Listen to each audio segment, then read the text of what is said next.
samaan at tinatanggap ko ang biyaya ng bagong pag-asang makukuha lamang sa pagtitiwala sa makapangyarihang Diyos. Sa pangalan ni Jesus, Amen.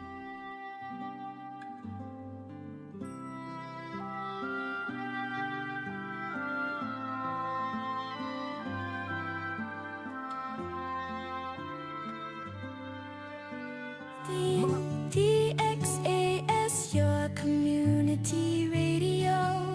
Kasama sa araw-araw, kakwentuhan, kaagapay, kaibigan, kabarangay. Ito ang radyo mo. 1116 DXAS, your community radio. 1116 DXAS, your community radio.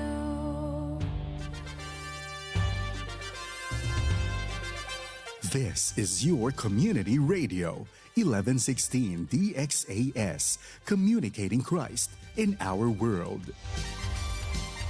Mga usapang pampamilya at mga usapin ng tamang pagpapasya. Abay, sasaan ka pa? E di siyempre, dito ka na makinig sa Family Matters.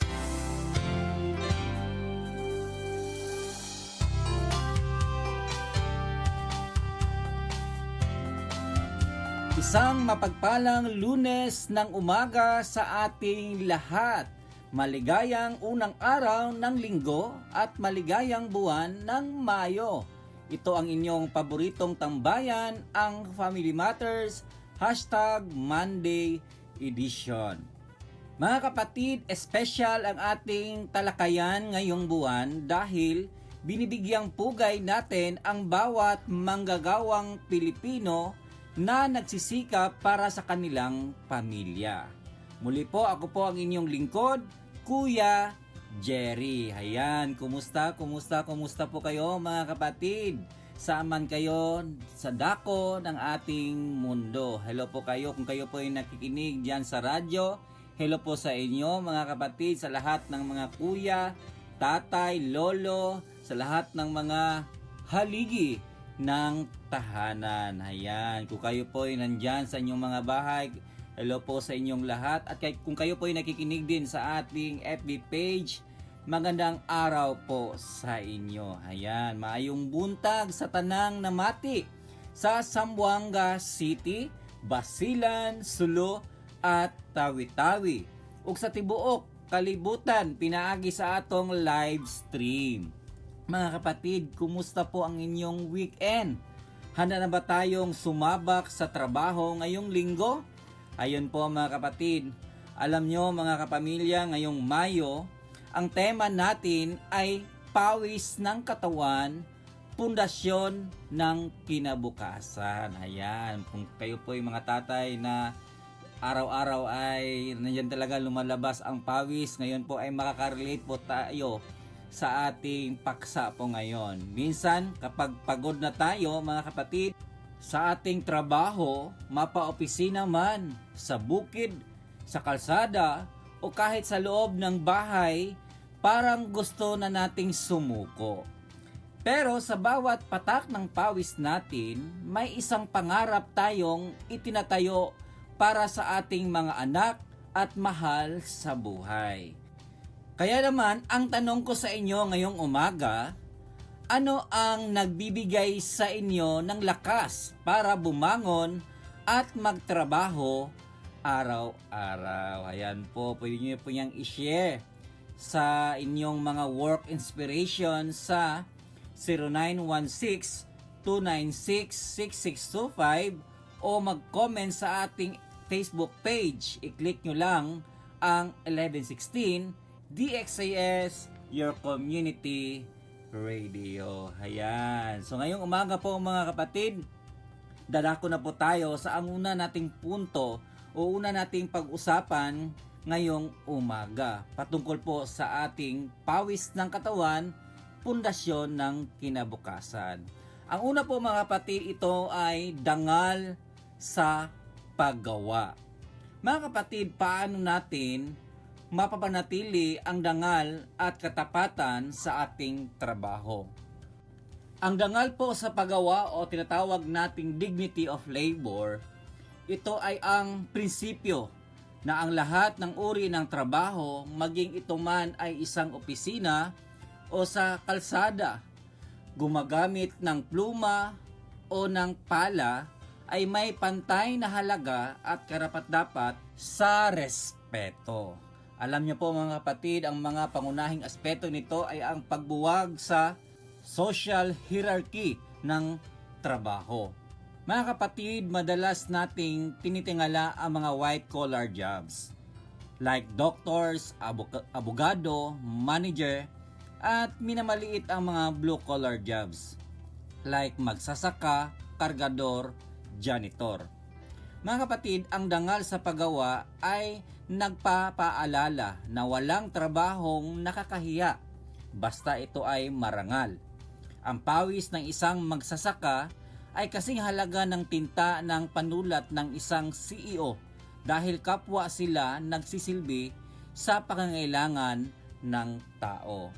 Ayan, so tulad ng nabanggit natin mga kapatid, kailangan buwagin natin ang social hierarchy na para bang binibigyan natin ng hindi pantay-pantay na pagtingin sa bawat isa. Ayan po mga kapatid. So kailangan po mga kapatid, no, kung gaano man kataas o gaano man kababa ang kanilang mga sitwasyon o ang kanilang mga posisyon, dapat sa mata natin, huwag nating hayaan na may maliit o mataas na antas. Kasi ang bawat isa ay may dangal sa paggawa. Ayan po mga kapatid. Kung ating pong titingnan mga kapatid, ang dangal ay hindi lamang nagmumula sa ano ang ginagawa mo, kundi sa paano mo ito ginagawa. Ang paggawa ng iyong tungkulin ng may katapatan, kahit walang nakatingin, ay ang pinakamataas na anyo ng dangal. Kasi po ang bawat patak ng pawis na nagmula sa tapat na paraan ay may mas mataas na halaga kaysa yamang nakuha sa panlalamang. Ayun po mga kapatid. So, ating pong kanabang ipasulabi yun ang kanang integridad at katapatan. Magunsa man na ang imuhang kayamanan kung nakuha lamang sa panlalamang. So, mauna ang tagaan na itong dakong importansya yun. Pangatlo, ikatulo, mauni ang self-worth at mastery. Kapag ang isang tao ay nagbubuhos ng pagod sa kanyang trabaho, nakakaramdam siya ng sense of accomplishment. Ang pagiging mahusay sa iyong craft, halimbawa, ang isang karpentero na nakabuo ng matibay na mesa, ay nagbibigay ng dignidad sa pagkatao. Ito ang nagpapatunay na ang tao ay hindi lamang consumer, kundi isang likha o creator. Ayan po mga kapatid. Kaya naman po, ang bawat manggagawa ay isang mahalagang tornilyo sa malaking makinarya ng lipunan. Kung walang maglilinis ng kalye, magkakasakit tayo. Kung walang magsasaka, walang pagkain.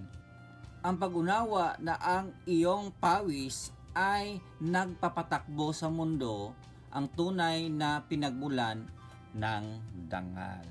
Kaya naman po mga kapatid, ang paggawa ay hindi isang parusa, kundi isang paraan upang makilahok sa pag-unlad ng mundo. Ang taong nagtatrabaho ng marangal ay hindi kailanman dapat yumuko sa harap ng sinuman, dahil ang kanyang pawis ang nagpapakain sa kanyang pamilya at nagpapatibay sa bansa.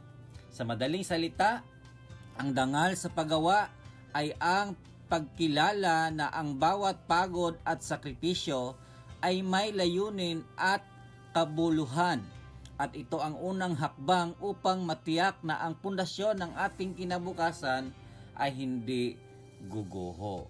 Kung ating pong titingnan mga kapatid, upang mapanatili ang dangal at katapatan sa gitna ng mga hamon sa trabaho, kailangan magkaroon ng balanse sa pagitan ng ating personal na prinsipyo at ng ating pakikitungo sa kapwa. Hindi ito ang laging madali, lalo na sa panahong tila mas mabilis ang pag-asenso ng mga mapamaraan o madaya. Ngunit ang pundasyon ng kinabukasan ay laging nakasalalay sa katotohanan. Kaya naman po mga kapatid, paano ito maisasagawa? Una po ay ang pagpapatibay ng eternal compass o tinatawag na moral na paninindigan. Ang dangal ay nagsisimula sa loob.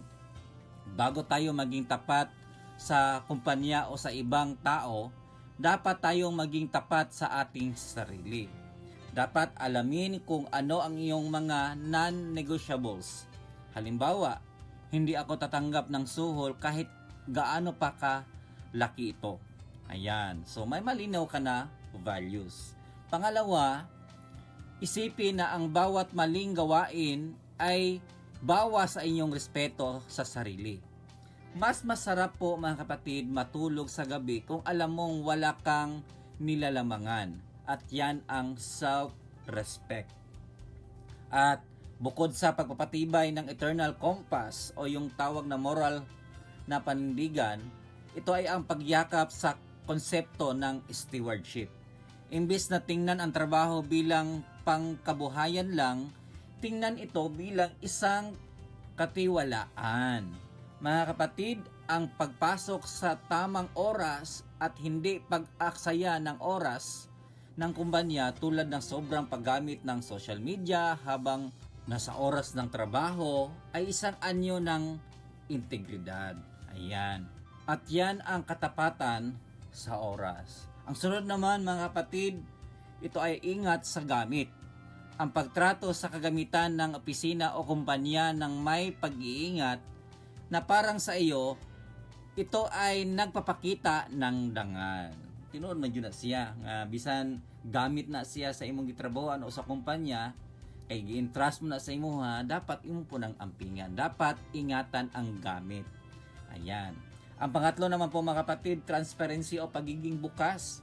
Ang katapatan ay madalas na nasusubok kapag may nagawang pagkakamali.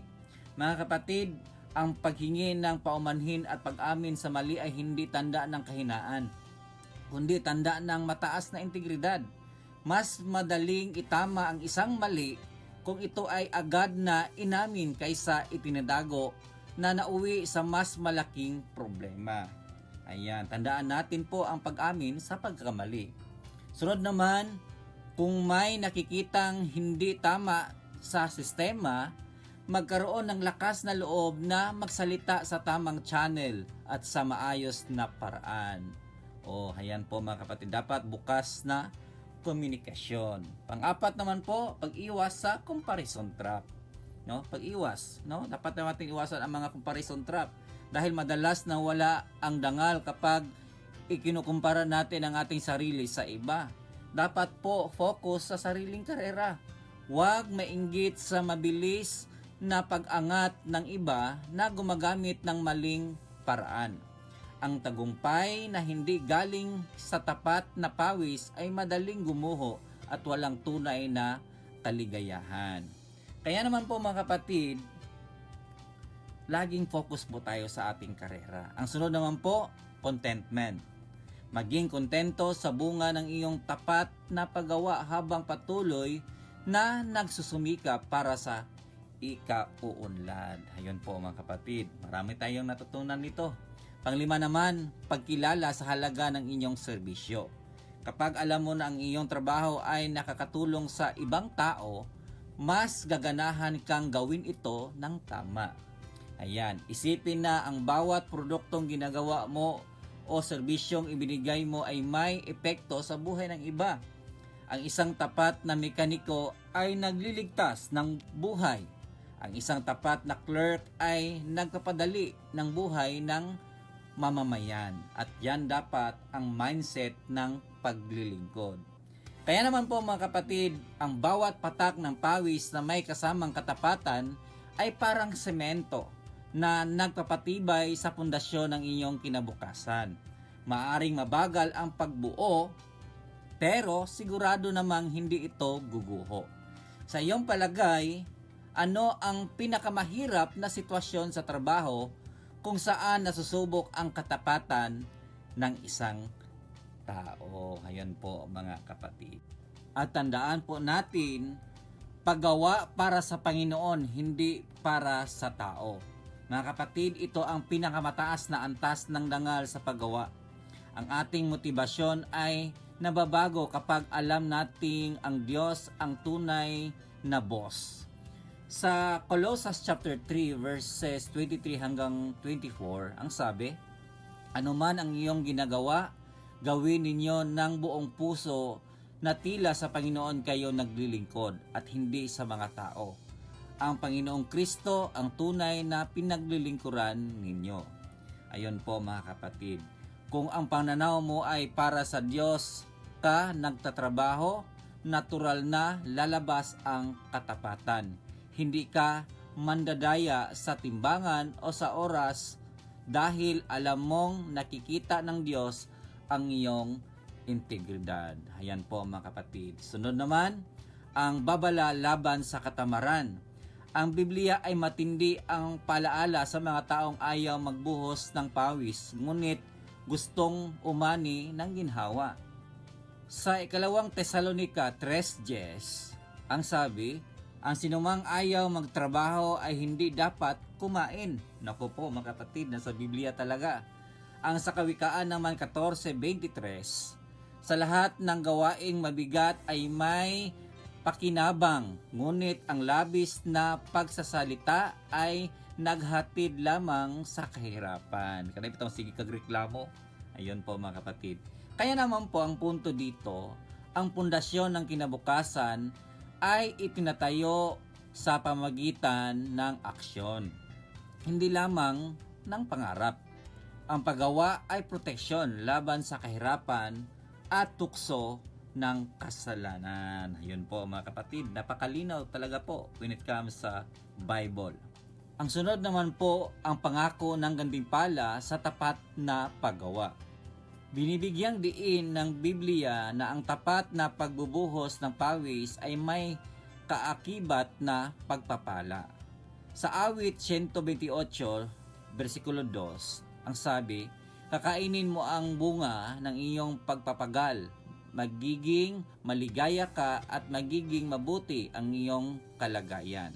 Ang punto po dito mga kapatid, ito ay ang direktang koneksyon sa pundasyon ng kinabukasan. Ang kaligayahan at kabutihan ng ating bukas ay nakadepende sa kung paano natin pinahalagahan ang ating trabaho ngayon. Ayan po mga kapatid. Kaya po, maging sensitive po tayo when it comes sa ating trabaho or ang dangal sa paggawa. At yun po mga kapatid, ang unang punto tungkol po sa dangal sa paggawa. Ang pangalawang punto naman na ating pag-usapan ngayong umaga ay patungkol sa work-life balance. Mga kapatid, bakit kailangang hindi lang puro trabaho, kundi may oras din para sa pamilya? Alam nyo po, napakahalagang aspeto nito. Sa ating pagnanais na magbuhos ng pawis ng katawan para sa kinabukasan, madalas tayong mahulog sa bitag ng workaholism.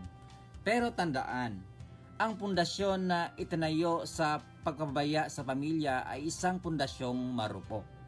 Kaya naman po mga kapatid, bakit hindi dapat puro trabaho lang?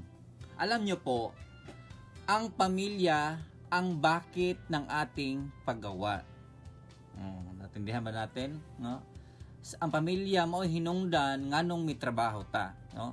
Nagtatrabaho tayo para sa pamilya. Totoo yan. Kung mawawalan tayo ng oras sa kanila, tandaan na mawala ang saysay ng ating pagpapagal. Hindi sapat ang perang ipinadala. Ang presensya ay isang anyo ng katarungan sa mga mahal sa buhay. At yun po mga kapatid, ang pamilya ang bakit ng ating paggawa. Pangalawa naman, ang kalusugan ay pundasyon din. Tandaan, ang katawan ay may limitasyon. Ang sobrang pagtatrabaho ay nagdudulot ng burnout, sakit at stress na kalaunan ay nagpapahina rin sa ating kakayahang magtrabaho sa hinaharap. So, ingatan natin po ang ating kalusugan dahil ang ating kalusugan ay ating pundasyon. Pangatlo naman po mga kapatid, relational investment. Ano ba tong relational investment? Ang pera ay maaring palitan, tandaan natin yan. Ngunit ang oras na lumipas kasama ang lumalaking anak o tumatandang magulang ay hindi na muling mababalik. Yon. So ang pinaka-importante po dito tungkol po sa relational investment, ang ating oras sa ating pamilya. Unsa may pulos anang dako kitag sweldo, dako kitag income every month. Pero tandaan natin, ang sabi, ang pera ay maaring palitan. No, pwede rin na siya ibalik, pwede rin na siya makita balik. Pero katong mga oras nga nasayang, nga wala nimo to na kanabang nauhihipan o kanang imong wala nimo na dungagan or wala nimo na kompleto, no? Dili na nimo na mabalik sa umaabot nga adlaw. Tandaan natin 'yan. Kaya naman po mga kapatid, when it comes sa Bible, ang connection nito tungkol sa work-life balance, una, ang prinsipyo ng Sabat. Dapat tingnan natin ang prinsipyo ng Sabat o ang tinatawag na rest is holy. Mula po sa paglikha, nagtakda na ang Diyos ng hangganan sa pagtatrabaho. Back to the original po tayo mga kapatid. Ang sabi dito sa book of Exodus chapter 20 verse 9 hanggang 10, ang sabi, 6 na araw kayong magtatrabaho. Ngunit ang ikapitong araw ay araw ng pamahinga na inilaan ninyo para sa Panginoon. So, 6 days nagtatrabaho. Pero mugahin kag isa ka day para mag-rest. So, nga na jud, no? Kanang 7 days diha na igingon diha nga sulod sa 7 days na ajay 1 day rest. Ang punto po dito mga kapatid, kung ang Diyos na makapangyarihan sa lahat ay nagpahinga, sino tayo para mag-isip na hindi natin kailangan ang pahinga?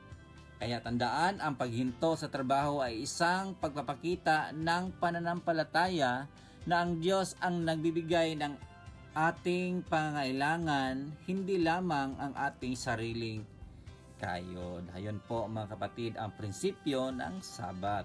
Pangalawa naman mga kapatid, ang pamilya bilang unang ministeryo. Bago pa ang mga kumpanya o organisasyon, ang pamilya ang unang institusyong itinatag ng Diyos. Ang sabi sa 1 Timothy chapter 5 verse 8, ngunit ang sinumang hindi nagmamalasakit sa kanyang mga kamag-anak, lalo na sa mga kasambahay, ay tumatalikod sa pananampalataya. Nako po, nakasulat talaga sa Biblia. Ang punto po dito mga kapatid, ang pagmamalasakit ay hindi lang pananalapi. Kasama rito ang emosyonal at espiritual na gabay.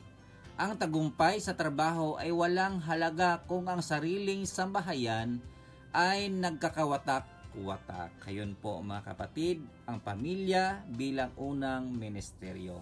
Ang pangatlo naman mga kapatid, ang walang saysay na pagpapagal or tinatawag nating vanity of toil, no? Mga kapatid, binabalaan tayo ni Haring Solomon tungkol sa pagkakahumaling sa yaman na nauwi sa kalungkutan. Sa book of Ecclesiastes chapter 4 verse 8, ang sabi, may isang taong nag-iisa. Walang tigil ang kanyang pagtatrabaho, ngunit hindi siya masiyahan sa kayamanan. Hindi man lang niya itinanong, para kanino ba ako nagpapakapagod at tinitiis ang gutom? Mga kapatid, ang punto dito, ang Biblia ay nagpapaalala sa atin na magmuni-muni. Kung puro trabaho ka at wala kang relasyon sa kapwa, ang iyong pawis ay nauwi sa walang kabuluhan. Ayun po, so, tandaan natin ang walang saysay sa pagpapagal. Sigig paningkamot, pero sa ending, di gihapon na nimo madala. Biyaan ra gihapon na nimo. Tinuod na siya. Ang ikaapat mga kapatid, ang pang-apat, pagpapahalaga sa mga anak. Sa awit 127 versikulo 3 na ang sabi, ang mga anak ay regalo ng Panginoon ang mga supling ay tunay na gantimpala. Kaya naman po mga kapatid, ang mga anak ay tinatawag na heritage o pamana. Ang pamana ay hindi lamang material na bagay, kundi ang mga aral at pagmamahal na ibinigay natin habang kasama natin sila.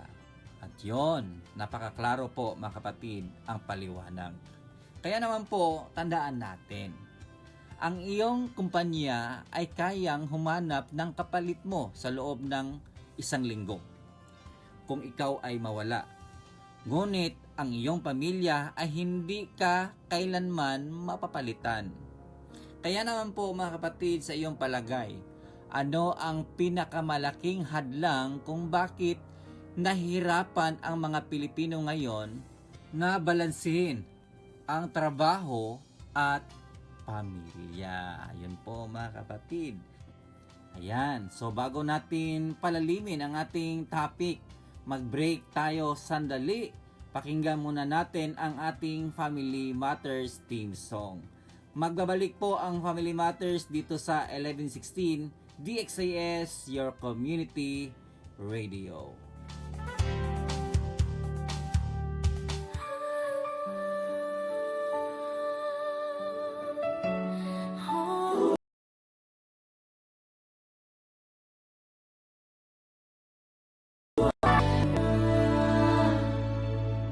Ang pamilya simula pa man noon, ang Diyos ang nagbuo at nagdisenyo. Sadyang kay ganda at mahalagang pundasyon, tayo ay bahagi ng dakila niyang plano.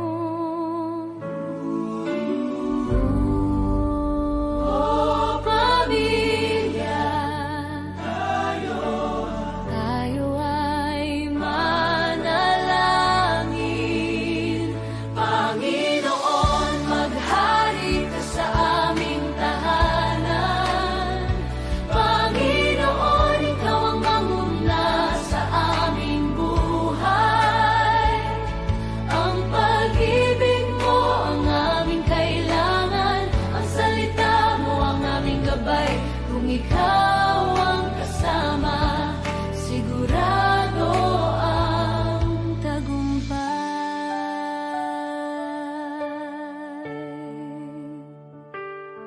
Sa gitna ng pagod at ingay ng mundo, may isang silungan na laging totoo. Hindi man perpekto at minsan hindi nagkakasundo, babalik at babalik pa rin sa'yo.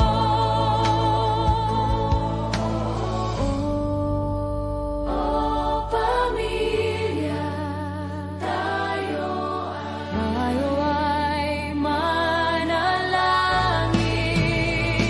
Panginoon, maghari ka sa aming tahanan.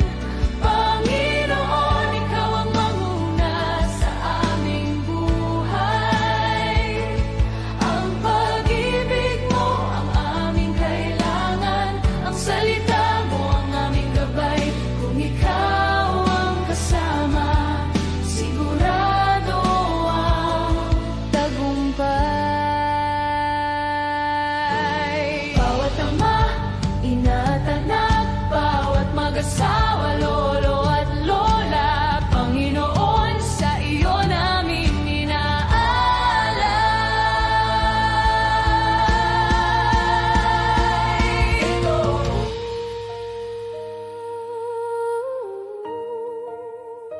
Ito ang aming panalangin, kami ay iyong dinggin. Panginoon, maghari ka sa aming tahanan. Panginoon, ikaw ang manguna sa aming buhay.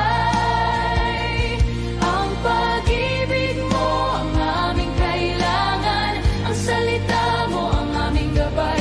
Kung ikaw ang kasama, sigurado ang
At kayo pa rin ay nakikinig sa 1116 DXIS Radio Komunidad. Ito po ang programang Family Matters at ako po ang inyong kasama, Kuya Jerry. Mga kapatid, ang DXIS ay isa sa mga himpilan ng Far East Broadcasting Company at kasapi sa kapisanan ng mga broadcaster ng Pilipinas. Ang FEBC ay isang non-profit, non-commercial at donor-based radio station. Dahil sa katapatan ng ating Diyos at sa inyong partnership, tayo ay nagpapatuloy sa paghatid ng mabuting balita ni Kristo. Ayan, maaari po kayong maging bahagi ng ating radio ministry via GCash o bank donation. Maraming salamat sa inyong partnership at God bless. Ayun po mga kapatid. Bago tayo magpatuloy sa ating pangatlo at pang-apat na punto, ngayong umaga, babatiin muna natin ang ating mga masugid na tagapakinig mula sa radyo at kahit paman sa ating Facebook page via live stream. Hello po sa inyo dyan sa mga kaibigan natin yan sa Zamboanga City. Hello po sa inyo, Pastor Dondon Abihar, sa aking papa na si Pastor Alex at sa ating mga kaibigan dyan. Hello po sa inyo. At kahit naman dito sa Cagayan de Oro via Facebook page live stream. Hello po sa inyo, Pastor Efren, Pastor Jesse at sa lahat ng aking friends na laging nakatutok at nakatune in po sa ating FB page. Ayan, maraming salamat po mga kapatid. Naway ang Diyos ay laging gagabay sa ating buhay. Ayon. At dito na po tayo sa ating pangatlong punto. Ang pangatlong punto po mga kapatid, tungkol po sa pagsisikap na may pananampalataya. Alam niyo po mga kapatid, ang pagsisikap na may pananampalataya ang nagsisilbing glue o pandikit na nag-uugnay sa ating pagod at sa ating pag-asa. Ito ang pagkilala na bagamat kailangan nating kumilos at magbuhos ng pawis, ang huling resulta at ang ating seguridad ay hindi nakadepende sa ating sariling lakas lamang, kundi sa biyaya ng Diyos. Kaya naman mga kapatid, tandaan natin, una, ang prinsipyo ng synergy. Ano ba itong prinsipyo ng synergy? Ito ay ang ating kayod, kanyang pagpapala.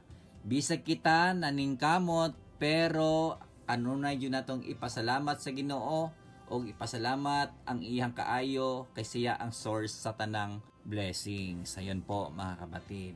Kaya naman ang pananampalataya ay hindi nangahulugan ng pag-upo at paghihintay lang ng himala.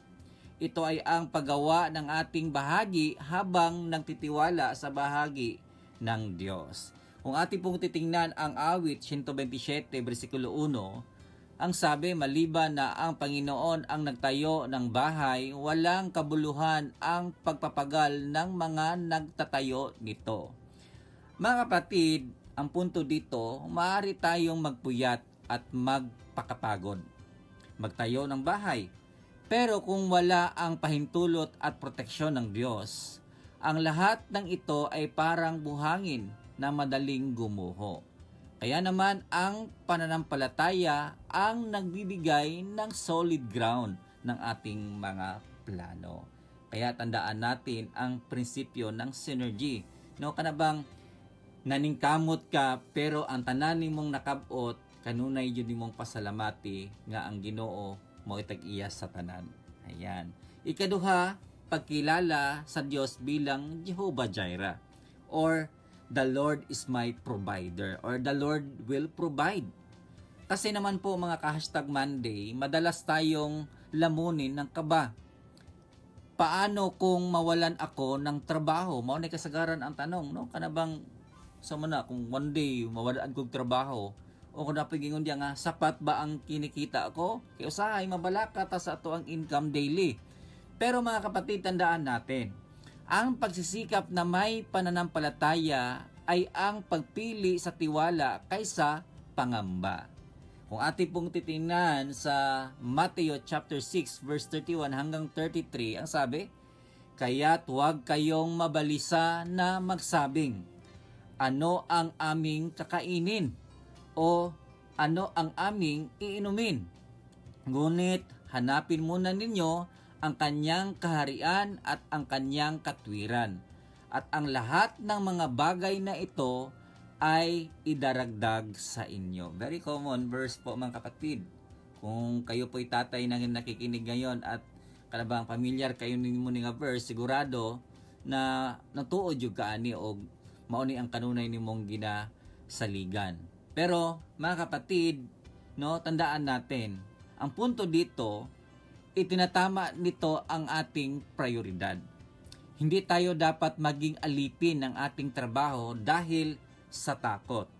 Kapag tapat tayo sa ating paggawa at inuuna ang prinsipyo ng Diyos, siya ang nananagot sa ating mga pangangailangan. Or kanabang siya na'y bahala sa imuhang gikinahanglan basta unahon lang yun nimo ang Ginoo labaw sa tanan.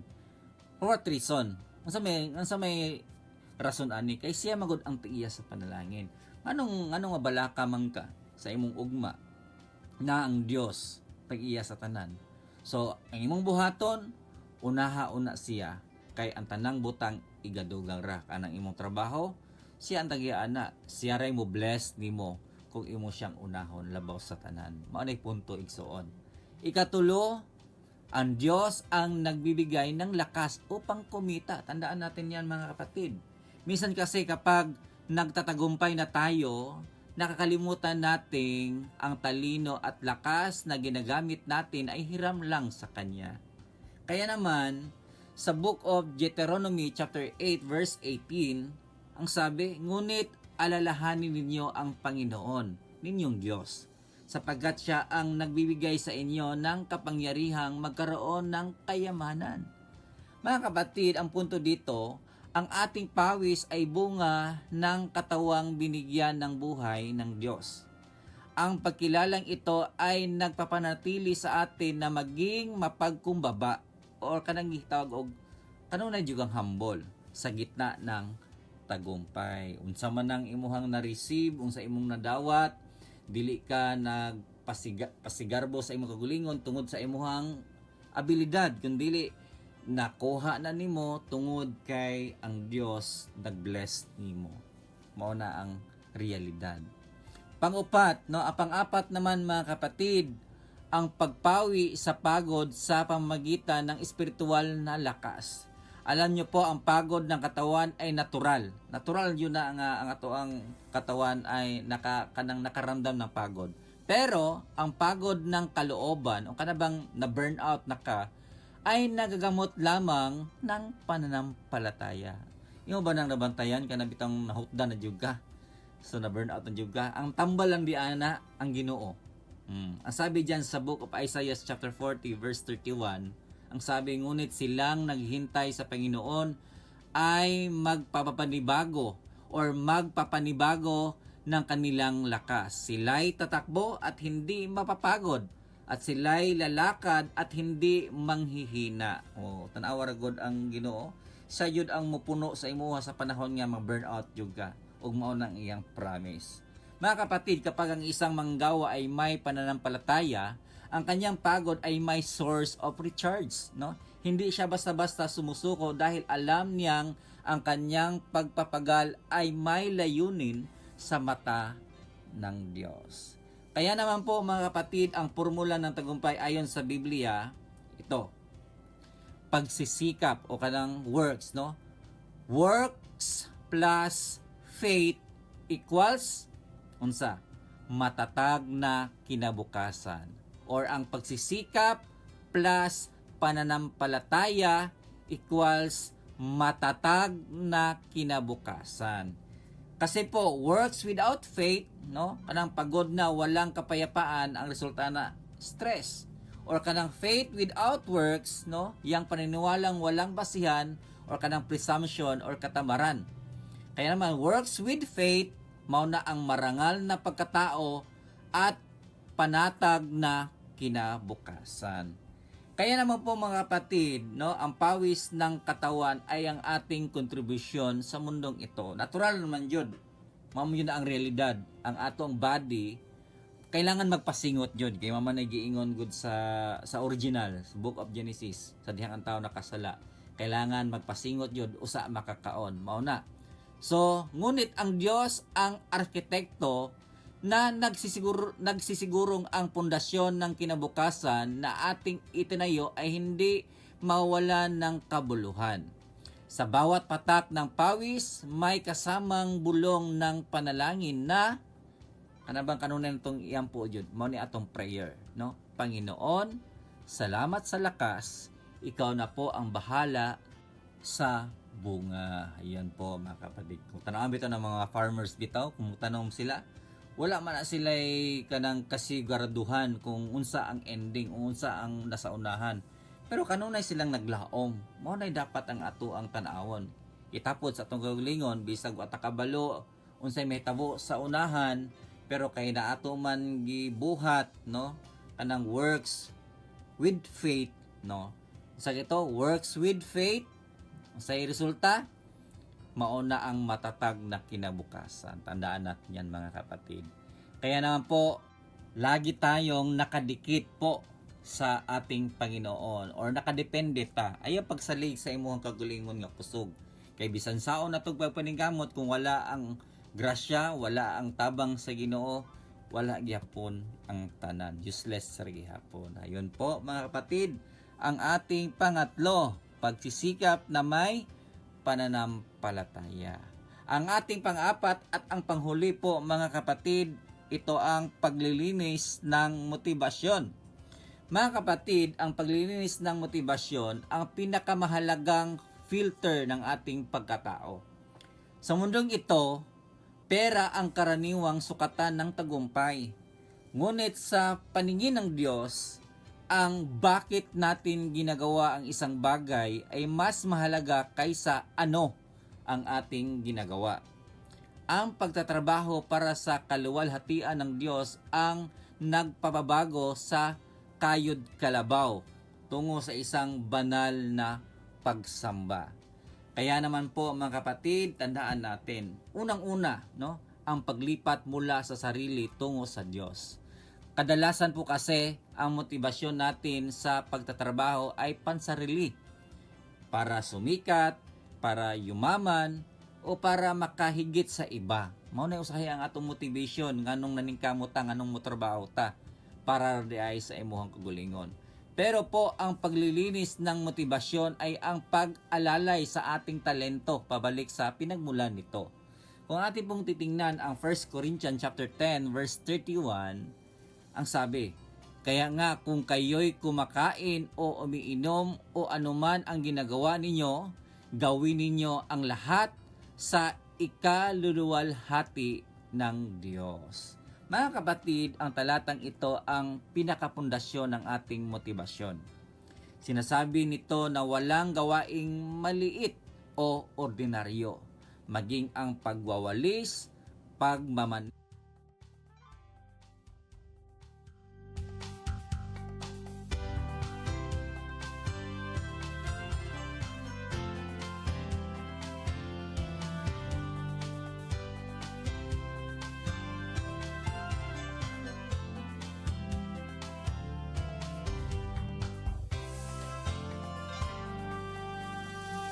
Upang limutin ang inyong mga gawa at ang pag-ibig ng iyong ipinakita sa Kanya.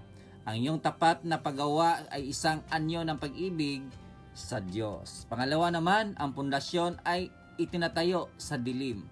Ang iyong pundasyon ay isang gusali, ay madalas na hindi nakikita dahil ito ay nasa ilalim ng lupa. Ngunit ito ang pinaka-importanting bahagi.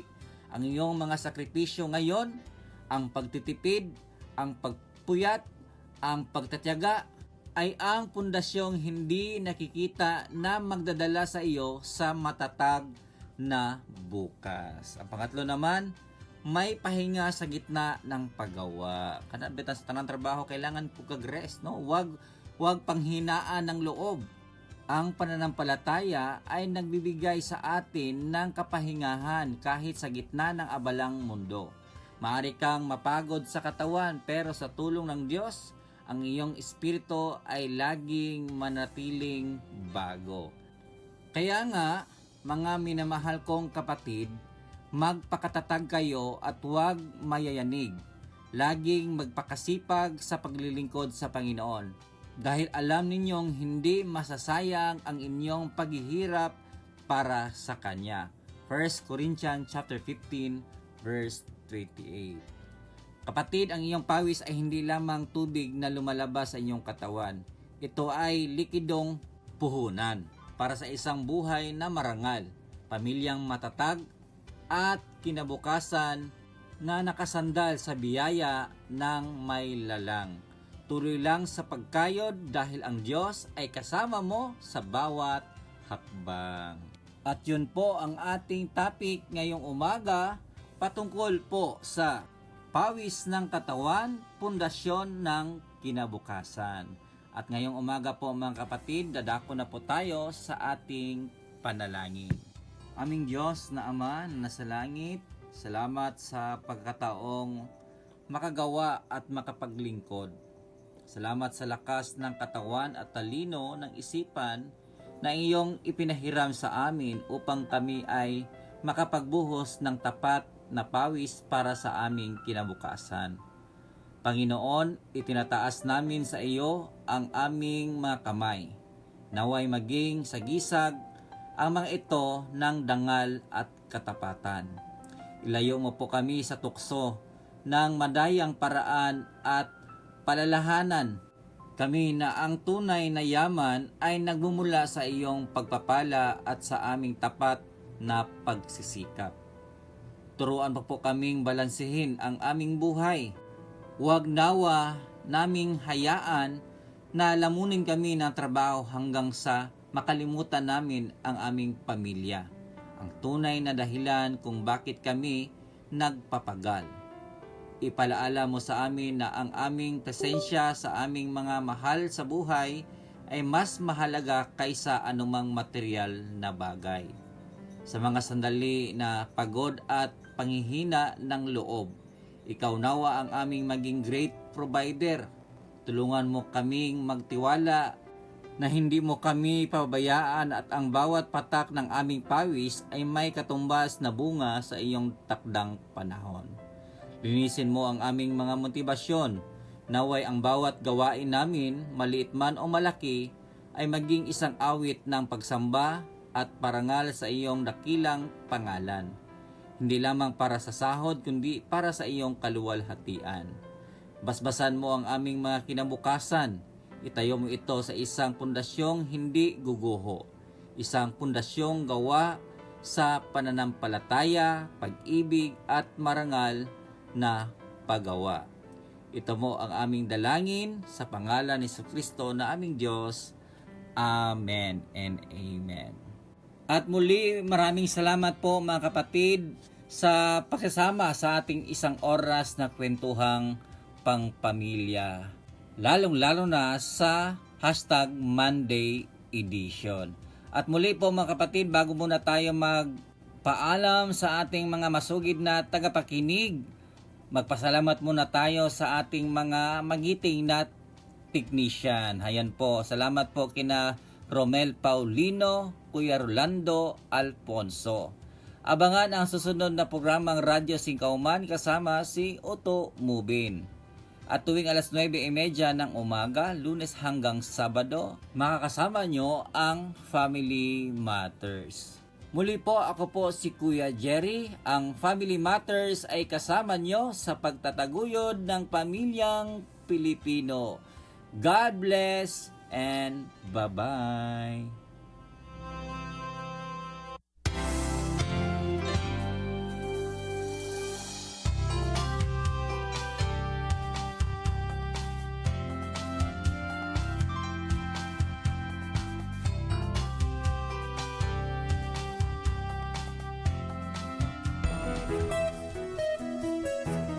Maganda